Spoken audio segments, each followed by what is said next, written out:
Good morning students. स्वागत है आपका अपने यूट्यूब परिवार एक्सीलेंट स्टडी पॉइंट 2.0 पर।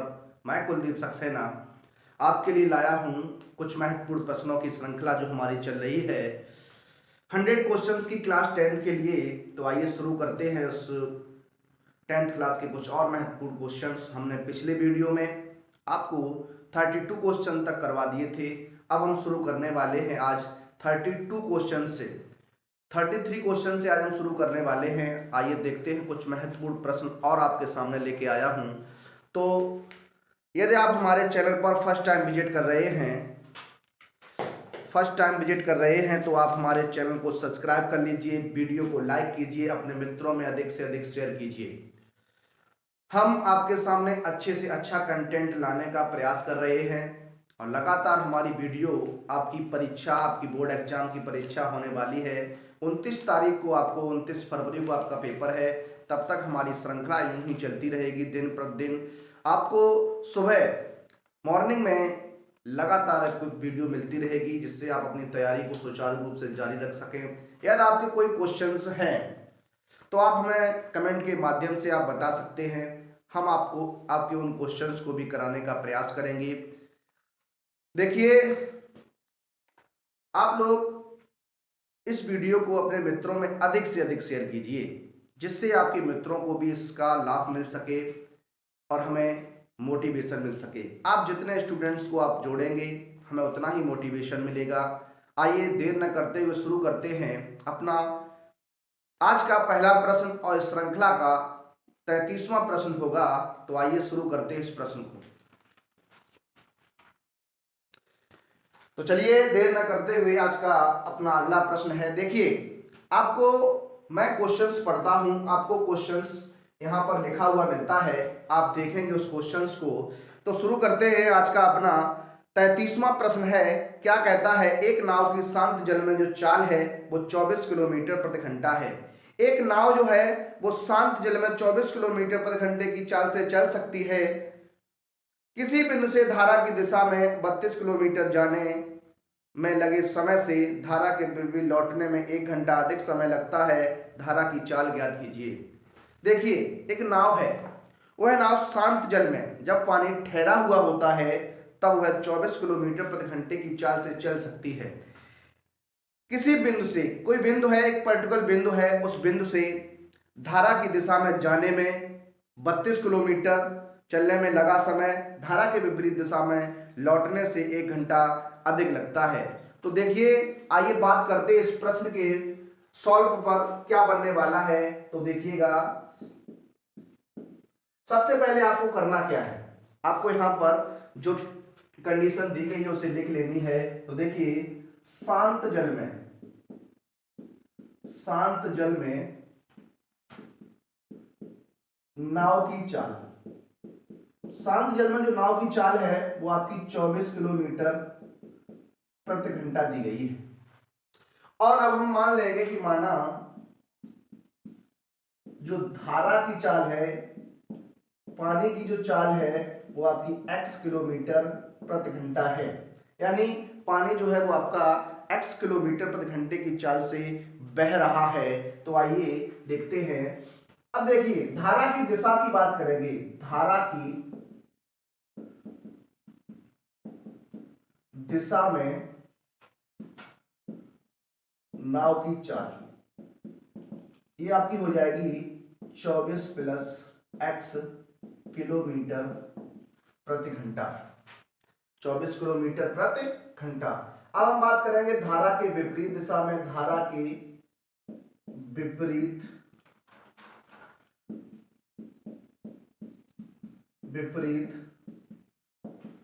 दिशा में नाव की चाल ये आपकी हो जाएगी 24 माइनस x किलोमीटर प्रति घंटा। ये हमने धारा की दिशा में चाल मान ली, धारा के विपरीत दिशा में चाल मान ली। अब आप बात करने वाले हैं अपने इस प्रश्न में। देखिए, 32 किलोमीटर की दूरी दी गई है। तो देखिए क्या करते हैं, लिखेंगे धारा की दिशा में 32 किलोमीटर जाने में लगा समय। तो आप जानते हैं जो समय बराबर होता है वो दूरी बटे चाल होता है फार्मूला।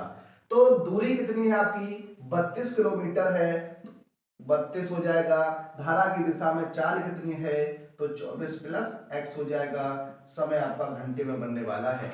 इसी प्रकार आप धारा के विपरीत बात करेंगे। धारा के विपरीत दिशा में 32 किलोमीटर जाने में लगा समय, तो आपका बनने वाला है 32/24 माइनस x घंटे। अब आप इस प्रश्न के अनुसार बात करेंगे, अकॉर्डिंग टू द क्वेश्चंस क्या कहने वाला है। देखिए उसने कहा धारा के विपरीत दिशा में जाने में जो समय लगता है वो धारा के अनुकूल दिशा में जाने से 1 घंटा अधिक लगता है। तो आइए क्या बनेगा, देखिए क्या हो जाएगा 32/24 माइनस एक्स और बराबर में 32/24 प्लस एक्स और प्लस का 1 और प्लस का 1, इसको आप आगे लेके आएंगे तो बन जाएगा 32/24 माइनस एक्स माइनस के 32/24 प्लस एक्स इक्वल टू 1। आराम से आप 32 कॉमन लेंगे और एलसीएम निकालेंगे तो आएगा 24 माइनस एक्स 24 प्लस एक्स। इसे आप सॉल्व करिए, देखिए 32 कॉमन लिया तो यहाँ 1 बचेगा, यहाँ गुणा हो जाएगा तो हो जाएगा 24 प्लस एक्स माइनस यहाँ कॉमन बचे ले लिया तो 1 बचेगा, यहाँ गुणा करेंगे तो 24 और माइनस माइनस प्लस हो जाएगा। बराबर में आपका 1 है, ये 24 से आप 24 कैंसिल करेंगे, x और x मिलके 2x हो जाएगा तो हो जाएगा 32 गुणा 2x बटे यहाँ मल्टीप्लाई कराएंगे, जब मल्टीप्लाई आप कराएंगे तो हो जाएगा 576 और माइनस का एक्स स्क्वायर। एक बार जुड़ रहा है एक बार घट रहा है, यानी वर्गांतर ए स्क्वायर माइनस बी स्क्वायर बन जाएगा। तो ए 24 का वर्ग होता है 576, एक्स का वर्ग होता है एक्स स्क्वायर, यहाँ हो जाएगा 1/1। आपको कुछ नहीं करना है, क्रॉस प्रोडक्ट करा देना है, क्रॉस गुणा कराएंगे तो ये बन जाएगा, देखिए 32 दूनी हो जाएगा आपका 64x इक्वल टू में 576 माइनस एक्स स्क्वायर, आप इस तरफ लाएंगे तो हो जाएगा एक्स स्क्वायर प्लस के 64x और माइनस के 576 बराबर में 0। अब आपको क्या करना है, आपको 576 के ऐसे गुणनखंड करने हैं कि उन्हें घटाने पर आपका 64 बच जाना चाहिए। तो बताइए क्या बचने वाला है, क्या होने वाला है। तो आइए देखते हैं इस प्रश्न को। देखिए 576 के जब आप गुणनखंड करेंगे तो क्या बनने वाला है, यहां से आप देख सकते हैं इसके गुणनखंड जो हो सकते हैं वो 72 और 8 हो सकते हैं। तो देखिए 72 और 8 का मल्टीप्लाई कितना बनेगा, 72 और 8 का मल्टीप्लाई देखिए कितना बनेगा, 8 दूनी 16, 8 सत्ते 56, 56 और 1 होता है 57, ये बन जाएगा 576 हो जाएगा। तो यही भाग के फैक्टर रहने वाले हैं। तो आइए क्या हो जाएगा x square plus 72x minus 8x और माइनस के 576 बराबर 0। यहां से आप कॉमन निकालेंगे x तो x प्लस 72 हो जाएगा, माइनस का 8 कॉमन मिलेगा तो x 8 का भाग 576 में देंगे तो आपका बन जाएगा प्लस 72 हो जाएगा, इक्वल टू में आप 0 रख देंगे। उसके बाद देखिए x प्लस 72 और उसके हो जाएगा x माइनस 8 इक्वल टू 0। देखिए अब आपको गुणनखंड 0 के बराबर रख देना है तो हो जाएगा x माइनस 8 बराबर 0, तो x बराबर हो जाएगा आपका 8। इसे जब आप रखेंगे तो x प्लस 72 बराबर 0, तो x बराबर माइनस का 72 आएगा जो कि पॉसिबल नहीं होगा। इसलिए आप जो धारा की चाल बनेगी, धारा की चाल, तो धारा की चाल बनने वाली है वो आपकी हो जाएगी 8 किलोमीटर प्रति घंटा।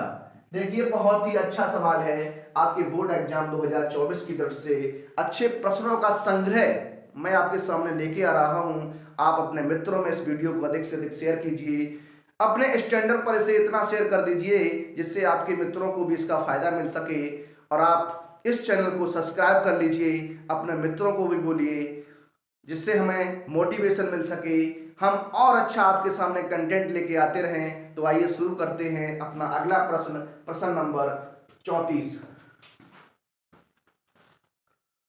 आइए देखते हैं अपना 34वां प्रश्न। 34वां प्रश्न क्या कहता है, देखिए प्रश्न नंबर 34 है, कह रहा है एक आयताकार खेत का विकर्ण छोटी भुजा से 60 मीटर अधिक है। एक आयताकार खेत है जिसका विकर्ण जो है वो आपका छोटी भुजा से 60 मीटर अधिक है। यदि बड़ी भुजा छोटी भुजा से 30 मीटर अधिक हो तो खेत की भुजाएं ज्ञात कीजिए। देखिए आइए बात करते हैं इस प्रश्न पर। देखिए मैं बात करता हूं, इस तरीके से आपका एक आयताकार खेत है, छोटा सा बनाया हमने। ये आयताकार खेत आपका ABCD हो जाएगा और इसका एक विकर्ण होगा, ये विकर्ण है आपका। अब इसमें छोटी भुजा, देखिए लंबाई हमेशा आपकी बड़ी होगी और चौड़ाई को हम छोटा मानेंगे। तो देखिए छोटी भुजा यहां पर मैं x मान लेता हूं और विकर्ण के बारे में जो आपको बताया गया, कह रहा है विकर्ण जो है वो छोटी भुजा से 60 मीटर अधिक है, यानी यहां हो जाएगा x + 60 मीटर। और इसकी बात करेंगे तो ये दिया है आपको x + 30 मीटर। यार 90 डिग्री कौन बनेगा, 90 डिग्री कौन बनेगा, तो यहां पर आप पाइथागोरस प्रमेय को काम में ला सकते हैं। तो आइए देखते हैं अपने इस प्रश्न को। तो आइए देखते हैं, लिखेंगे छोटी भुजा, इसको हमने चौड़ाई सपोज कर लिया है, तो ये आपकी x मीटर कहलाएगी। कितनी कहलाएगी, x मीटर। आप बड़ी भुजा की बात करेंगे तो बड़ी भुजा को हमने लंबाई माना है, तो ये आपकी लंबाई बन जाएगी। तो लंबाई आपकी कितनी है, x + 30 मीटर, ये रही। अब हम विकर्ण की बात करते हैं, विकर्ण आपका कितना है, तो विकर्ण आपका है x + 60 मीटर। कितना है, x + 60 मीटर। देखिए अब हम बात करने वाले हैं पाइथागोरस प्रमेय से। पाइथागोरस प्रमेय से आप बात करेंगे तो आपको मालूम है, आपका जो पाइथागोरस प्रमेय होती है वो होती है लंब का वर्ग प्लस आधार का वर्ग बराबर होता है कर्ण का वर्ग, या लिखूं कर्ण का वर्ग बराबर होता है लंब का वर्ग प्लस आधार का वर्ग। अगर आप लंब की बात करेंगे तो लंब जो होता है वो परपेंडिकुलर होता है। परपेंडिकुलर की बात करोगे तो यहाँ x हो जाएगा, तो x²। आधार बात करोगे, ये बेस होता है, आधार आपका x + 30 रहेगा, तो यहाँ x + 30 का होल स्क्वायर। और कर्ण जो आपका है विकर्ण बन जाएगा x + 60 का होल स्क्वायर।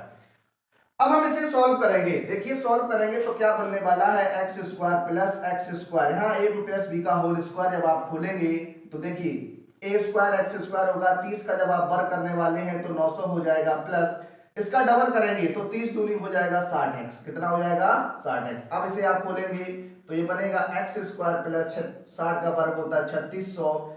उसके बाद आप इसका डबल करेंगे तो हो जाएगा 60 दूनी 120x, ये बन जाएगा। अब आपको पक्षांतर करना है, एक x² पे आप एक x² कैंसिल कर सकते हैं, ये हो जाएगा आपका x² प्लस के 60x। ये 120x आप आगे लेके आएंगे तो माइनस का 120x हो जाएगा, प्लस का 900 है, और ये 36 इधर आएगा तो माइनस का 3600 हो जाएगा, बराबर में आपका 0 बच जाएगा। आप इसे घटा लेंगे तो ये हो जाएगा x², यहाँ पे माइनस का 60x बच जाएगा, इसे आप घटाएंगे तो माइनस का 2700 बन जाएगा, 2700 बन जाएगा। अब आपको 2700 के ऐसे गुणनखंड करने हैं, ये घटाने पर आपका कितना बच जाना चाहिए, 60 बच जाना चाहिए। तो जो 2700 के गुणनखंड आप जब करेंगे तो ये आने वाला है, देखिए 90, उसमें से आप 30 घटाएंगे, 9 × 27, 2700 हो गया, x हो जाएगा माइनस के 2700 बराबर 0।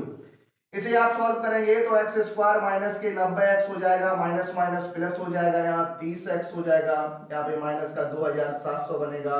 आपको कॉमन लेना है, कॉमन निकालेंगे तो x मिलेगा, यहाँ से हो जाएगा x - 90, यहाँ से प्लस 30 कॉमन लेंगे तो x 30 का बाद जब 2700 में लेंगे तो 90 बार जाएगा, इक्वल टू 0। यहां से आपका गुणनखंड बनने वाला है x - 90 और x + 30। अब आपको क्या करना है, इन गुणनखंड को शून्य के बराबर रख देना है।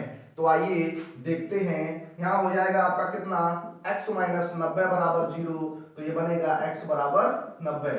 फिर आप लिखेंगे x + 30 बराबर 0, तो ये बनने वाला x - 30। देखिए ये भुजा ऋणात्मक नहीं होगी तो हमने x बराबर 90 ले लिया। आइए देखते हैं अब इनकी भुजाएं क्या होंगी। आपको ये x का मान यहां रख देना है। तो आइए सबसे छोटी भुजा, या हम कहें चौड़ाई, ये आपने x मीटर मानी थी, तो ये आपका कितना हो जाएगा, 90 मीटर हो जाएगा। कितना हो जाएगा, 90 मीटर हो जाएगा। बड़ी भुजा की आप बात करेंगे तो बड़ी भुजा जो निकल के आने वाली है, बड़ी भुजा होती है आपकी लंबाई हमने मानी थी, तो लंबाई जो आपकी निकलेगी x प्लस 30 माना था, तो 90 प्लस यहाँ 30 हो जाएगा, यानी इसे हम 120 मीटर कह सकते हैं। कितना कह सकते हैं? 120 मीटर कह सकते हैं। अगर आपको विकर्ण बताना है तो विकर्ण आपने कितना माना था? x प्लस 60 माना था, यानी 90 प्लस 60 हो जाएगा, तो ये बन जाएगा कितना? 150 मीटर। तो देखिए कितने अच्छी प्रकार से ये क्वेश्चंस हमने आपके सामने सॉल्व कराया है। अब हम देखने वाले हैं अपने कुछ अन्य प्रश्नों को। प्रश्न जो आपके सामने आने वाले हैं वो आज का तीसरा प्रश्न होगा और हमारी इस श्रृंखला का 35वां प्रश्न होने वाला है। तो आइए देखते हैं अपना 35वां प्रश्न। देखिए आपके सामने 35वां प्रश्न है। 35वां प्रश्न हमने आपका हमने अभी तक आपके 4 चैप्टर से कुछ क्वेश्चंस निकाले हैं। अब हम आ गए अपने 5वें चैप्टर अर्थमेटिक प्रोग्रेशन समांतर श्रेणी पर। इसमें हम आपको 10 से 12 क्वेश्चंस कराने वाले हैं। महत्वपूर्ण क्वेश्चनों का संग्रह रहेगा। देखेंगे हम अपने प्रश्नों को। देखिए यदि आप इस चैनल को फर्स्ट टाइम विजिट कर रहे हैं, फर्स्ट टाइम देख रहे हैं, तो आपसे निवेदन है कि आप इस चैनल को सब्सक्राइब कर लीजिए। इस चैनल पर आपको अच्छे से अच्छा कंटेंट मिलता रहेगा। अभी हमने 2 क्लासेस शुरू की हैं यूपी बोर्ड एग्जाम को देखते हुए। क्लास 10th और क्लास 12th के लिए हमने अपने महत्वपूर्ण प्रश्नों की श्रृंखला को चालू रखा है। इसी प्रकार हम आगे देखेंगे कि इसमें आपको क्लासेस जो हैं वो 9th और 11th की भी मिलने शुरू हो जाएंगी। तो देखते हैं कुछ प्रश्न जो आज और बनने वाले हैं। आज का प्रश्न है 35वां प्रश्न। 35वां प्रश्न क्या कहता है? देखिए लिखा है समांतर श्रेणी 21, 18, 15। श्रेणी जो दी गई है वो आपको घटते क्रम में दी गई है। का 15वां पद आपको ज्ञात करना है। बहुत सिंपल सा क्वेश्चन है। तो देखिए शुरू करते हैं। जो समांतर श्रेणी आपको दी गई है, समांतर श्रेणी ये आपको दी गई है 21, 18, 15 डॉट डॉट डॉट का आपको 15वां पद पूछा गया है। देखिए सबसे पहले आपको करना क्या है, यहाँ पर आपको ए का मान बताना है। जो आपको ए का मान निकालोगे यानी प्रथम पद कहते हैं। जो स्मॉल ए होता है वो आपका प्रथम पद होता है। तो प्रथम पद यहाँ पर आपका कितना है? 21 है।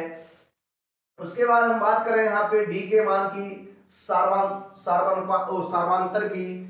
तो यहाँ सार्वांतर क्या बनने वाला है? तो सार्वांतर निकालने के लिए T2 माइनस T1 यानी दूसरे पद में से आपको पहला पद घटा देना होता है। तो 18 माइनस 21 यानी आपका माइनस का 3 रहने वाला है।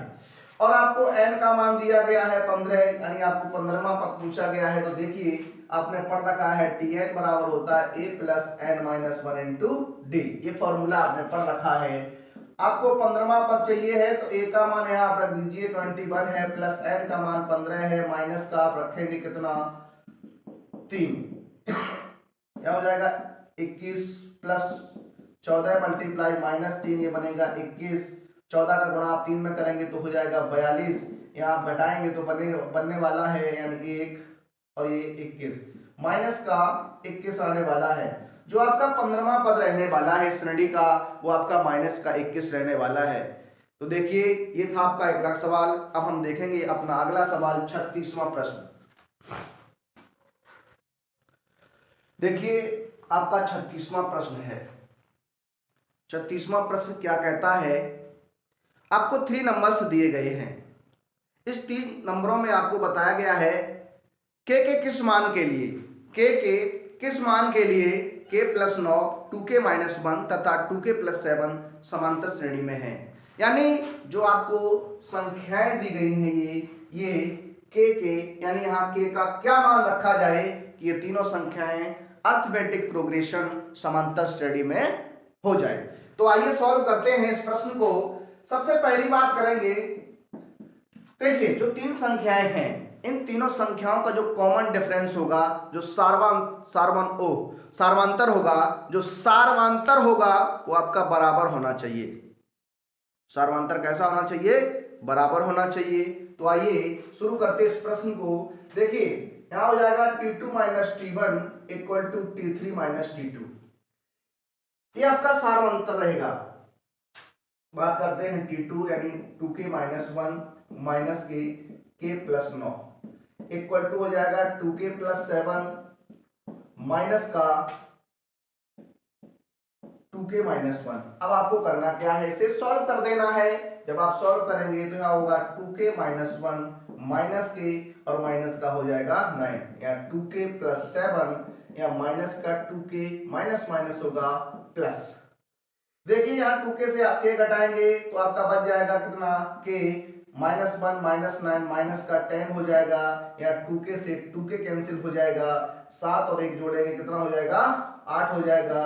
k का मान जो आएगा 8 प्लस 10 हो जाएगा, k बराबर आएगा आपका कितना 18। देखिए आज हमने आपको इस श्रृंखला में इस कड़ी में 5 प्रश्न कराए हैं। आप इन 5 प्रश्नों को देखिएगा और अच्छी प्रकार से इन प्रश्नों को आप तैयार कर लीजिए। इस प्रकार के क्वेश्चंस आपको यूपी बोर्ड एग्जाम में देखने को मिलेंगे। देखिए हम आपके सामने बहुत ही अच्छा कंटेंट लेके आ रहे हैं। किसी भी प्रकार की आपको कोई भी समस्या आ रही है तो आप हमें कमेंट के माध्यम से बता सकते हैं। हम आपकी उस समस्या को अपने अगले वीडियो में सॉल्व करने का प्रयास करेंगे, हल करने का प्रयास करेंगे। हमारा एक ही लक्ष्य है, आप लोग 100 में से 100 नंबर प्राप्त करें। उस तरह की तैयारी कीजिए जिससे आप 100 से 100 नंबर्स प्राप्त कर सकते हैं और अपने माता पिता का नाम रोशन कर सकते हैं। इसलिए हमने एक श्रृंखला आपको प्रोवाइड कराई है। अब हम अपने आगे के क्वेश्चंस अपने अगले वीडियो में कंटिन्यू करेंगे। प्रश्न नंबर 37 से आज हमने आपको 36 क्वेश्चन तक कराए हैं। अब हम आपको अगली क्लास में आगे के क्वेश्चंस लेके आएंगे। लगातार आपको ऐसे ही प्रश्नों की श्रृंखला मिलती रहेगी। अभी हम आपको एक मॉडल पेपर सॉल्व कराएंगे, देखेंगे उस मॉडल पेपर्स में जो प्रश्न आने वाले हैं, जिस तरीके के प्रश्न होंगे। आप सबसे पहले अपने मित्रों को अधिक से अधिक इस चैनल पर जोड़िए, अपने मित्रों को अधिक से अधिक इस चैनल पर लाइए, उन्हें बताइए। हम आपको एक टेस्ट पेपर, एक मॉडल पेपर सॉल्व कराएंगे। इस पर आप देखिएगा, तब तक आप इन वीडियोस का आनंद लीजिए। हमने अपने जो वीडियो हैं उनकी एक प्लेलिस्ट बना रखी है चैनल पर, आप जाकर वहां से देख सकते हैं। तो अब देखते हैं हम। देखिए अब आप इन प्रश्नों को अच्छी प्रकार से प्रैक्टिस कीजिए, तैयारी कीजिए और हम मिलते हैं अपने अगले वीडियो में। तब तक के लिए सभी विद्यार्थियों को थैंक यू।